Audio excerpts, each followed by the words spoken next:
Բերանը կողպել, 20 տարի փորել, բայց գաղտնիքն այդպես էլ չթաղել։ Այդ պատճառով գժվել, ոստիկանություն գնալու քրեական գործ հարուցել ամուսնու դեմ։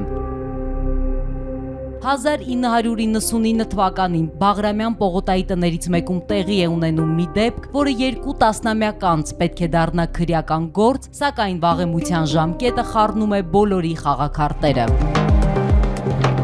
Ինչ է կատարվել իրականում, երբ հայտնի պատգամավորը, նախարարն ու սկսնակ լրագրողուհին առանձնացել են բնակարանում։ Ծանր մանկություն, հետտրավմատիկ սթրես ու անպատասխան հարցեր, որոնք տանջում են բռնաբարությունից ծնված աղջկան։ Մոր առեղծվածային մահը, սկանդալային գիրքը, քաղաքական հայտնի դեմքերի անունները ստիպում են մտածել, որ մորը սպանել են։ Լրագրողական հետաքննություն, որ գերեզմանից դուրս է հանում բոլորի վախերը, հերոսները հայտնվում են ճակատագրական տանը ու կանգնում ամենաբարդ հարցի առաջ։ Մարիաննա Հակոբյան, անունները չփոխել։